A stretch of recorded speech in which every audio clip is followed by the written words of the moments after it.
আসসালামু আলাইকুম, কেমন আছেন সবাই? আশা করি অবশ্যই ভালো আছেন। তো বন্ধুরা, আপনি যেই ব্যাংকে টাকা পয়সাগুলো রাখতেছেন, সঞ্চয়পত্র ক্রয় করতেছেন, সব জায়গায় আপনাকে একজন মনোনীত ব্যক্তি দিতে হয়, যাকে আমরা বলি যে নমিনি দিতে হয়। এই নমিনি নিয়ে বাংলাদেশে আমাদের মধ্যে একটা কনফিউশন আছে, এমনকি আইনজীবীদের মাঝেও কনফিউশন আছে। কনফিউশনের কারণটাও আজকে আমরা ক্লিয়ার করে দিব। তো দেখেন, সর্বপ্রথম যে কথাটা হচ্ছে, ব্যাংক বলেন, আর্থিক প্রতিষ্ঠান বলেন, সঞ্চয়পত্র বলেন, প্রবাসী বন্ড বলেন, যতগুলো আমাদের ইনভেস্টমেন্টের জায়গা আছে, সব জায়গায় একটা কথাই বলে, যেই টাকাটা ব্যক্তি ইনভেস্ট করেছে উনি যদি মারা যান, ওই ফর্মে যেই ব্যক্তির নাম আছে, যিনি মনোনীত ব্যক্তি, উনি ওই ব্যাংক থেকে টাকাটা উত্তোলনের 100% অধিকারী। ব্যাংক যদি টাকাটা দিয়ে দেয়, ব্যাংকের কোনো লাইবিলিটি নাই, ব্যাংক লাইবিলিটি মুক্ত।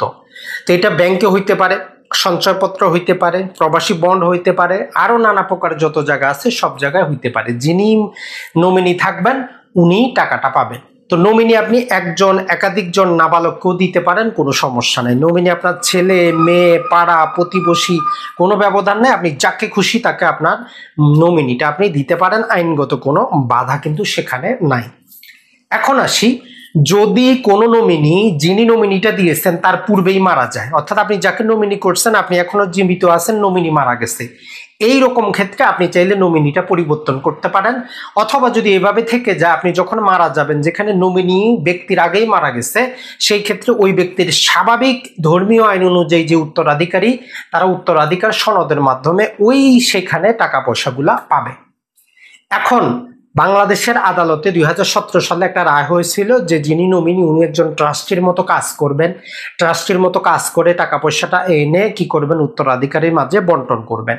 তো এই রায়টা স্থগিত আছে আপিল বিভাগ কর্তৃক। তো এখন পর্যন্ত তাহলে ব্যাংক, বিমা, আর্থিক প্রতিষ্ঠান যিনি নমিনি আছেন তাকে টাকা পয়সা দিতে বাধ্য, দিয়ে উনি ডিসচার্জ হয়ে যাবেন।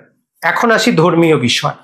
বাংলাদেশে মুসলিম উত্তরাধিকারে ধর্মীয় আইন প্রযোজ্য। তাহলে এখন বলবেন যে ওই টাকাটা যেটা নমিনি নিয়ে আসলো সেটার উপর কি নমিনি হকদার কিনা? দেখেন, যতগুলো আইন আমরা বললাম সেখানে বলতেছে যে মনোনীত ব্যক্তি ওই টাকাটা পাবে। আবার ওই আইনগুলোতে বলা আছে যে প্রচলিত কোনো আইনে যদি সেখানে কোনো অধিকার সৃষ্টি করে, এই আইনে কোনো বাধা না।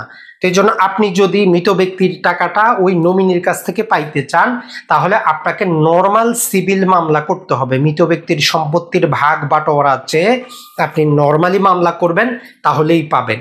ওই ব্যাংকে বিবাদী করে সেইখানে মামলা করলে আপনার মামলা রিজেক্ট হবে।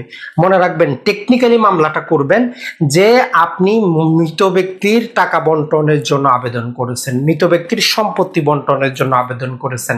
সেখানে আপনি দিবেন যে এই একটা বন্ড ছিল, সেখান থেকে উনি এত টাকা পেয়েছে, সেখান থেকে আপনি এত টাকা চান।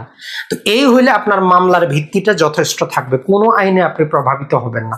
আশা করি আজকের ভিডিওটা আপনাকে কিন্তু একটা নতুন ডাইরেকশন দিল যে আপনি মনোনীত ব্যক্তি টাকা নেওয়ার পরেও তার কাছে